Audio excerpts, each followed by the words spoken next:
Hello guys, welcome to my channel. आज अपन start करेंगे ओरल पोलियो वैक्सीन सेबीन। ठीक है, एक होता है सेबीन और एक होता है साल्क। साल्क होता है इनएक्टिवेटेड पोलियो वैक्सीन या फ्रैक्शनल इनएक्टिवेटेड पोलियो वैक्सीन। ठीक है, आईपीवी वो होता है साल्क, और सेबीन होता है ओरल पोलियो वैक्सीन। ठीक है, तो अब oral polio vaccine is a live attenuated vaccine होती है, जिसमें ट्राइवेलेंट वैक्सीन होती है, जिसमें क्या होती है 3 कंटेंट्स होती है पोलियो वायरस का। ठीक है, आजकल ट्राइवेलेंट नहीं चलता, ट्राइवेलेंट को बाइवेलेंट में चेंज कर दिया गया है। क्यों? क्योंकि उसमें एक स्ट्रेन को हटा दी गई है। ठीक है, बेसिकली जो ये ट्राइवेलेंट, मोनोवेलेंट और बाइवेलेंट होते हैं, ये क्या होते हैं? स्ट्रेन्स के नाम के आधार पर होते हैं। ठीक है, कि मतलब उस पोलियो वैक्सीन में उस वायरस की कितनी स्ट्रेन्स है। ठीक है, जितनी स्ट्रेन्स होती है उसके हिसाब से उनके वेलेंट डिसाइड होते हैं। ठीक है, इसको समझने के लिए अपन देखते हैं एक चीज़ क्या होती है, वो स्विचिंग। तो बेसिकली स्विचिंग क्या होता है कि जो replacing trivalent OPV with bivalent OPV, कि किसी भी मान लो कोई ट्राइवेलेंट, अगर मैंने बोला था ना कि अभी अपन कौन सी वैक्सीन का कौन सी स्ट्रेन अभी यूज में लेते हैं, ट्राइवेलेंट। ठीक है, तो 2016 में क्या गया था, 2016 में क्या था, तो ट्राइवेलेंट इसमें क्या होता है 3 स्ट्रेन होती है उसकी, उसमें से जो जो सेकंड वाली स्ट्रेन होती है उसको क्या हटा दिया गया था वैक्सीन में से। क्यों? क्योंकि जो सेकंड स्ट्रेन थी उसमें क्या था, उसमें क्या था, जो सेकंड स्ट्रेन थी उसको वीक करके फिर लाइव वैक्सीन दी जाती थी। ठीक है, तो वो क्या था, एक वाइल्ड टाइप का पोलियो वायरस था जो कि अब इरेडिकेट हो चुका है। ठीक है, तो उससे बचाव करना अपन को इतना ज़रूरी नहीं है वर्तमान में। ठीक है, क्योंकि वो अब अभी मतलब वाइल्ड टाइप का था जो अभी खत्म हो चुका है, इरेडिकेट हो चुका है।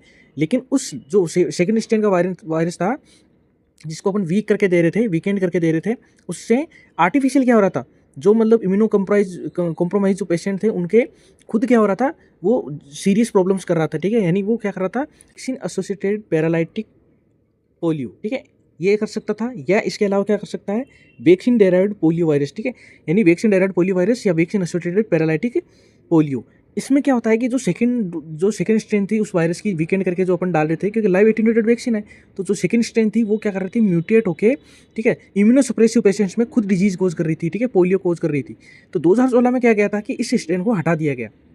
तो ट्राईवेलेंट जो वैक्सीन थी जिसको सबसे पहले यूज में लिया जाता था, उसको बाईवेलेंट में चेंज करके 2 स्ट्रेन, कौन सी, फर्स्ट स्ट्रेन और थर्ड स्ट्रेन यूज में लेते हैं, उसको स्विचिंग बोला जाता है। ठीक है, तो इसके पीछे क्या स्ट्रेटजी है कि withdrawal of OPV oral polio vaccine must occur in A globally synchronized manner starting in April 2016 with a switching from trivalent OPV to bivalent OPV, removing the type of second component from the immunization program in the countries. क्यों?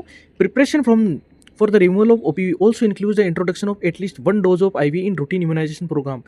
ये क्या है basically कि 2015 के and तक क्या किया गया था कि जैसे एक रिमूवल किया गया था, अपने एक ओपीवी रिमूव की थी, कौन सी, सेकंड स्ट्रेन की, जिससे अपना ट्राइवेलेंट क्या किस में बदल गया, बाईवेलेंट में बदल गया। ठीक है, जिसमें ओपीवी की 2 स्ट्रेन होती है। ठीक है, पोलियो वायरस की, एक तो फर्स्ट स्ट्रेन और एक होती है थर्ड स्ट्रेन। लेकिन इसके अलावा इसमें एक आईपीवी भी जोड़ा गया था। ठीक है, यानी at least 1 dose of IPv routine में, यानी 2 ओपीवी के साथ एक आईपीवी इसमें दिया जाता था। 3 डोज दी जाती थी। At the end of the 2015 से ये प्रोग्राम चालू गया था, जिसमें 2 डोज तो किसकी, ओपीवी की, और 1 डोज आईपीवी की देना चालू कर दिया था उन्होंने, ताकि इस प्रोग्राम को पूरा कर सके। ठीक है, और स्विचिंग क्या होती है, मैंने बोला था कि जो पहले कौन सी ट्राइवेलेंट ओपीवी थी उसको बाईवेलेंट ओपीवी में, जिसमें कौन सी, फर्स्ट और थर्ड स्ट्रेन जो होती है, ठीक है, उसका करना, उसको बोला जाता है स्विच। यानी इसको क्या बोला गया था, स्विच बोला गया था। जिसमें 2016 में क्या गया था कि जो सेकंड स्ट्रेन थी पोलियो और ओरल पोलियो वैक्सीन की, तो उसमें जो स्ट्रेन है उसको हटा दिया गया, क्योंकि वो म्यूटेंट होकर खुद क्या कर रहा था, डिजीज कोज कर रहा था। और वैसे भी इसकी कोई ज़रूरत थी नहीं, क्योंकि ये इरेडिकेट हो चुका है पूरे संसार से।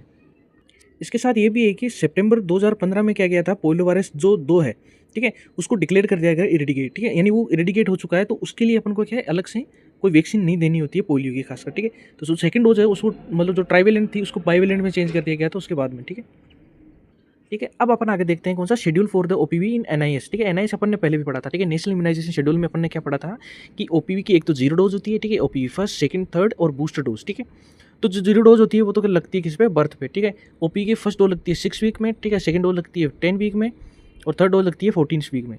ठीक है, और ओपी की जो बूस्टर डोज होती है वो लगती है 60 to 24 मंथ्स में।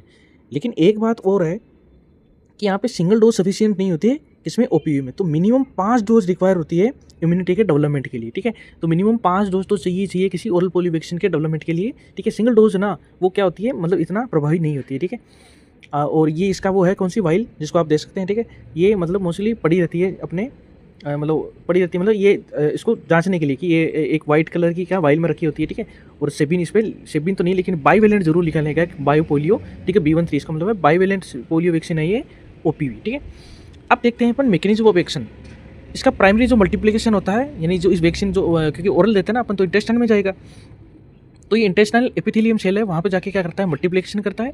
सेकेंडरी मल्टीप्लिकेशन होता है इसका पेयर स्पेचेस, ठीक है, लीड्स टू वायरेमिया। वायरेमिया का मतलब होता है कि वायरस बहुत ज़्यादा खुद की क्या करता है, कॉपीज बनाता है, तो बहुत ज़्यादा वायरस अपने अंदर फैल जाता है। तो बेसिकली वो फैलता नहीं है कि क्योंकि अपन ने क्या किया है, उसको इम्यूनो सप्रेसिव करके फिर उसको क्या किया अपन ने, मतलब वायरस को कमज़ोर करके फिर अगले की बॉडी में डाला है। तो वो क्या करेगा, मल्टीप्लिकेशन तो करेगा, लेकिन थोड़े दिन बाद में क्या हो जाएगा, वो अपने आप खत्म हो जाएगा और उसके कारण क्या हो जाएगा, अपने पास एंटीबॉडी बन जाएगी। ठीक है, इंक्लूड बोथ, ये क्या करता है, सिस्टमेटिक और लोकल इम्यूनिटी दोनों को दोनों प्रदान करता है ओरल पोलियो वैक्सीन। ठीक है, तो नेजल और ड्यूडनल आईजीए एंटीबॉडीज़ के कारण, यानी क्या कर रहा है, लोकल। ठीक है, लोकल कैसे देगा, लोकल इम्यूनिटी में नेजल और ड्यूडनल आईजीए एंटीबॉडी देगा एक तो। ठीक है, सीरम आईजीएम आईजीजी और आईजीए सारी के और सीरम में क्या बनेंगे, सीरम में ये सारी की सारी प्रकार की एंटीबॉडी बन जाएगी। तो ये दोनों प्रकार की क्या सिस्टमेटिक और लोकल दोनों की दोनों इम्यूनिटी क्या करवाता है, प्रोवाइड करवाता है। ठीक है, कंपोजिशन ऑफ ओपीवी। अब देखते हैं अपन ओपीवी में क्या कौन कौन से कंपोजिशन होते हैं। अब अपन आगे देखते हैं कंपोनेंट्स। ठीक है, ओपीवी का कौन कौन सा कंपोनेंट, यानी कौन कौन सी स्ट्रेंथ होती है, ठीक है, उसका कंपोनेंट क्या होता है, ठीक है, या फिर उस डोज की स्ट्रेंथ कितनी होती है। ठीक है, तो polio virus first, second, third है। तो जो फर्स्ट होता है वो होता है 3 लाख TCID 50। ठीक है, TCID क्या होता है, basically tissue culture infectious dose 50%। ठीक है, इसको ये क्या प्रदर्शित करने का तरीका होता है, कौन सा, टिश्यू कल्चर इन्फेक्शियस डोज 50, ठीक है, पर डोज। इसी प्रकार पोलियो वायरस सेकंड के लिए 1 लाख, ठीक है, TCID 50 और 3 लाख इसकी पोलियो वायरस थर्ड की। ठीक है, जिसमें से अपन को सेकंड को तो वैसे भी आजकल हटा दिया गया है, यानी पोलियो वायरस जो सेकंड है उसके लिए जो एंटीबॉडी है, उसके लिए जो वैक्सीन है उसको, जो उसकी स्ट्रेन है उसको हटा दिया गया है, क्योंकि वो आर्टिफिशियल क्या करता है, मतलब क्या कर देता है, डिजीज कोज कर देता है। ठीक है, इसके अलावा अपन आगे देखते हैं डोज, 2 ड्रॉप्स 2 बूंद जिंदगी की, अमिताभ बच्चन जो बोलता है। ठीक है, आगे देखते हैं रूट ऑफ एडमिनिस्ट्रेशन। ठीक है, रूट ऑफ एडमिनिस्ट्रेशन क्या होता है, बेसिकली इक्विवेलेंट। अच्छा, ये 2 ड्रॉप्स होती है वो 0.1 ml की होती है। ठीक है, तो 2 ड्रॉप्स क्या होते हैं, इक्विवेलेंट होती है किसके, 1 ml के। ठीक है, तो इसका मतलब 1 ड्रॉप कितनी होती है, 0.05 ml की होती है। ठीक है, अब इसको क्या दिया जाता है, ओरल। रूट ऑफ एडमिनिस्ट्रेशन क्या होता है, ओरली। ठीक है, ओरली होती है, इसके पिंक कलर की वाइल, ये क्या ड्रॉपर टाइप होता है। ठीक है, जिसमें से 2 बूंद पिलाई जाती है। ठीक है, अब वाइवा में क्या होता है कि कई बार जो वाइल है वो ऐसी उल्टी रखी होती है। ठीक है, तो इसको जानने के लिए ये होता है कि एक तो रोटा वायरस और एक होता है ओपीवी। ठीक है, इन दोनों में क्या होता है, ड्रॉपर सिर्फ इन्हीं में यूज़ होता है। ठीक है, तो इसको जानने के लिए आप पता लगा सकते हैं। ठीक है, कि जो ड्रॉपर है वो किन में होता है, एक तो रोटा वायरस में होता है और एक ओपीवी में होता है। और खासकर ये जो पिंक कलर का होता है आगे, तो जो पिंक कलर का होता है वो किसी रोटा वायरस के लिए होता है मोस्टली, और जो व्हाइट कलर का होता है वो किसी लिए ओपीवी के लिए व्हाइट कलर का होता है। ठीक है, और पिंक कलर का किसी लिए रोटा वायरस के लिए ये ड्रॉपर का जो आगे का मुख होता है वो होता है। ठीक है, अब पढ़ते हैं अपन इसके एडवांटेज। इसके अलावा एक और चीज़ है कि जो ओपीवी की 0 डोज होती है, ठीक है, जो ओरल पोलियो वैक्सीन है उसकी जो 0 डोज होती है उसको बेसिकली इसलिए दिया जाता है ताकि वो क्या कर सके, बॉडी को सेंसिटाइज कर सकें कि इससे आगे जो भी डोजेज आएगी वो सारी की सारी क्या होगी, फुल्ली की वैक्सीनेटेड होगी। ठीक है, उसमें सारे मतलब उसको सेंसिटिव, उसकी टी सेल्स को सेंसिटिव करने के लिए कि आगे जो एंटीबॉडी आएगी, मतलब जो वैक्सीन आएगा, कौन सा एंटीजन आएगा, उसके लिए एंटीबॉडी बनानी है, उसके लिए उसको क्या करना चाहिए, मतलब उसके लिए उसको 0 डोज दी जाती है। ठीक है, to sensitise the T cells of body. ठीक है, अपने इम्यून सिस्टम की, ये अलग से याद कर लेना। ठीक है, बात करते हैं एडवांटेज ऑफ ओपीवी।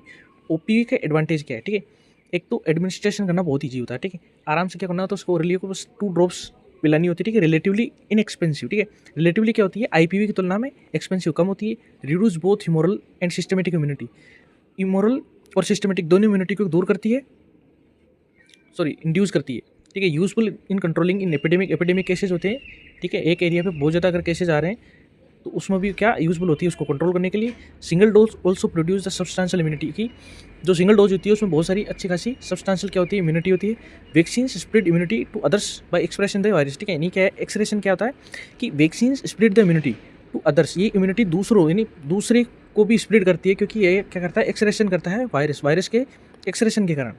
क्योंकि एक बार क्या होता है, लाइव एटीन्यूटेड वैक्सीन देने के बाद में अगर उसके पास कोई दूसरा बंदा भी है या कोई मतलब उसके जो अभी हेल्दी है, ठीक है, तो उसके कारण भी क्या होता है, वो वायरस उसके अगले में स्प्रेड हो जाता है। तो अगले में स्प्रेड होने से क्या होता है, अगले में भी क्या बन जाती है, एंटीबॉडी बन जाती है। अगर वो इम्यूनो सप्रेशेंट है, ठीक है, उसकी एंटीबॉडी अच्छी खासी है, तो अपने आप क्या हो जाती है, डोज लग जाती है अगले पर्सन का जो हेल्दी होता है उसके पास रहता है।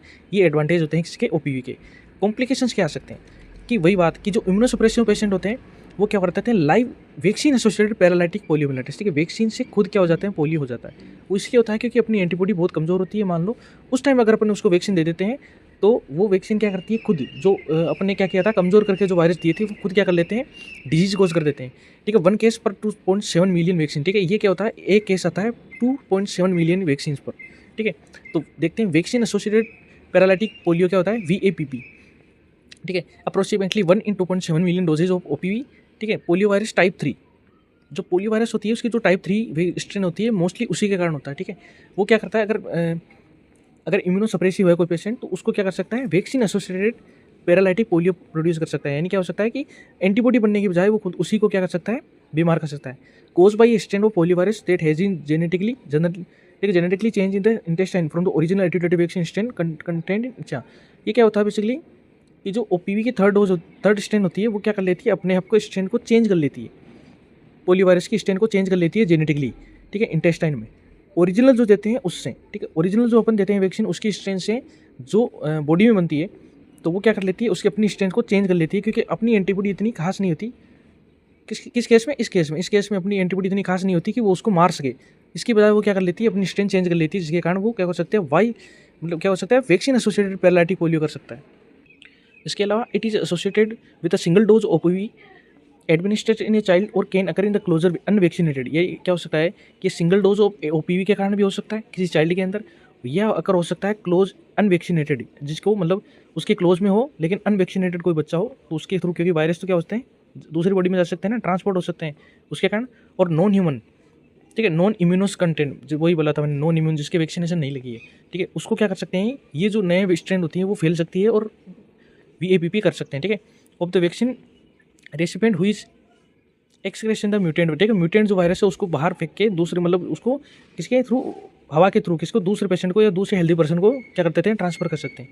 Risk of VAPP from the subsequent dose of vaccine is even lower than from the first dose. ये क्या आता है बेसिकली, ये बोल रहा है कि जो VAPP का रिस्क होता है वो सबसिक्वेंट, यानी इसके बाद में जो दी जाती है उसकी डोज की तुलना में, ठीक है, उसका वैक्सीन लोअर होता है। जो फर्स्ट डोज अगर अपन देते हैं तो उससे सबसे ज़्यादा फैलने के चांसेस होते हैं, ठीक है, यानी जो फर्स्ट डोज देते हैं उसके कारण VAPP होने के चांसेस सबसे ज़्यादा होते हैं बजाय उसके सबसिक्वेंट वैक्सीन के देने के कारण, ठीक है। There is no outbreak associated with VAPP, ठीक है।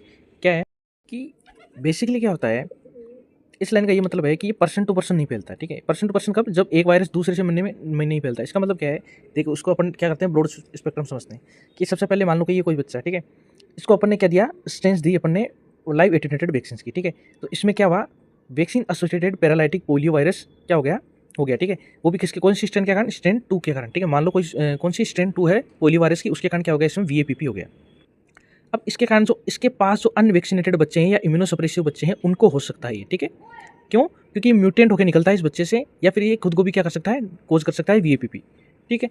लेकिन इनसे आगे ये नहीं फैलेगा, ठीक है, इनसे आगे ये नहीं फैलेगा। तो क्या होगा, आउटब्रेक एसोसिएटेड विथ VAPP नहीं होता है कभी, ठीक है, ये है इसका मतलब। अब बेसिकली VAPP और VDPV इसमें क्या फ़र्क होता है कि ये पोलियो वायरस टाइप 3 के कारण होता है, जो थर्ड स्ट्रेन होती है उसके कारण होता है VAPP, जबकि VDPV क्या होता है, वैक्सीनेट डेराइव्ड पोलियो वायरस होता है, उसकी सेकंड होता है ना स्ट्रेन्स, पोलियो वायरस टाइप 2, ठीक है, टाइप 2 के कारण होता है, ठीक है। टाइप 2 के कारण क्या होता है, वो क्या होता है, वैक्सीन डेराइव्ड पोलियो वैक्सीन होती है, ठीक है। VDPV is very rare strain और पोलियो वायरस होता है genetically change from the original strain content OP, ठीक है। जो ओरिजिनल स्ट्रेन अपन देते हैं वो क्या हो जाता है, म्यूटेंट हो जाती है, जो सेकंड स्ट्रेन होती है वो और क्या कर लेती है, VDPV कर देती है, यानी वैक्सीन डेराइव्ड पोलियो वायरस कर लेती है, क्योंकि ये इसमें पोलियो वायरस टाइप 2 के कारण होता है ये, तो इसको बोलते हैं C, ठीक है, C VDPV। मतलब क्या होता है कि circulating vaccine derived polio virus, ठीक है, इसको बोला जाता है circulating VDPV on very rare occasions under the certain condition a strain polio virus in EPV में change and revert to a form that may be able to cause the paralysis in humans and develop the capacity for sustain circulation. यानी क्या है कि बहुत ही rare occasions में या certain condition में ही एक स्ट्रेन ऑफ पोलियो वायरस की क्या हो सकती है, चेंज हो सकती है या उसको बदल सकती है, ठीक है, रिवर्ट हो सकती है फ्रॉम दैट मे बी कोज, ताकि वो क्या कर सकते हैं, पैरालिसिस कोज करने के लिए। यानी अपन देते तो वैक्सीन में या उसको वैक्सीन में क्या देते हैं, म्यूटेंट करके नहीं देते हैं, एकदम कमज़ोर करके देते हैं, लेकिन अगर वो उसकी जो टाइप 2 जो स्ट्रेन होती है या टाइप 2 वायरस होता है, अगर वो म्यूटेंट हो जाता है या डिजीज कोज कर सकता है तो उसके कारण कौन सी होती है, वैक्सीन डेराइव्ड पोलियो वायरस, जो पोलियो वायरस हो जाता है, तो बहुत ही क्या होती है, रेयर चांसेस होते हैं इसके होने के,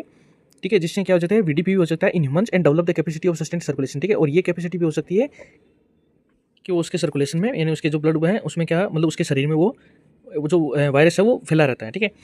और मैंने क्या बोला था कि ये क्या नहीं हो सकता, there are no outbreak associated VAPP आगे कोई आउटब्रेक नहीं होता कि जस्ट इमीडिएट अगर अनइम्यून जो क्या होते हैं बच्चे, उनमें तो हो जाता है लेकिन उनसे आगे नहीं फैलता है, ठीक है, VAPP, ठीक है। तो समझ गया ना कि जो अगर मान ले अपन ने, ठीक है, वैक्सीन दी तो उसमें अगर उसकी टाइप 3 की स्ट्रेन है, अगर वो म्यूटेंट हो गई और वो जो वायरस है वो क्या कर रहा है, खुद क्या कर रहा है, डिजीज कोज कर रहा है, तो उसके कारण तो होगा VPP। और अगर उसी वायरस की अगर टाइप 2 है, अगर वो क्या कर रही है, डिजीज कोज कर रही है, तो उसको बोल देंगे VDVP, ठीक है, VDPV, ठीक है।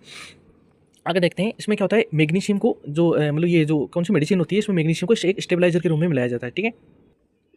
मैग्नीशियम आयन को स्टेबलाइजर के रूप में मिलाया जाता है। इसके अलावा जो ये जो मेडिसिन होती है OPV, ठीक है, ये थर्मोबाइल वैक्सीन है, ठीक है। थर्मोलेबाइल क्या होता है, थर्मोलेबाइल वो होता है जिसमें क्या होता है कि टेम्परेचर अगर बढ़ने से ये डीनेचुरेट हो सकती है, ठीक है। तो इसमें क्या होता है, अपन को लोअर टेम्परेचर मेंटेन करके रखना होता है। तो इसको 2 से लेकर 8 डिग्री सेंटीग्रेड में ILR, ठीक है, आइसलाइन रेफ्रिजरेटर में रखा जाता है PNC या CNC लेवल पे, ठीक है।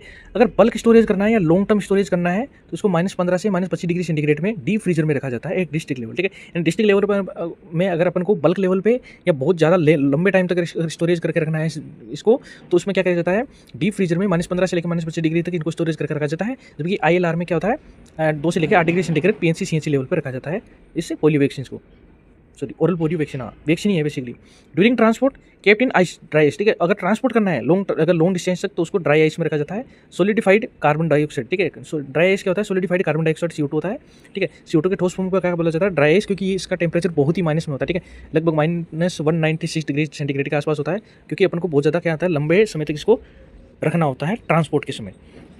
ये हो गया अपना कौन सा आज का OPV, ठीक है। तो अब अपन देखेंगे इसके बाद में IPV। Thank you guys.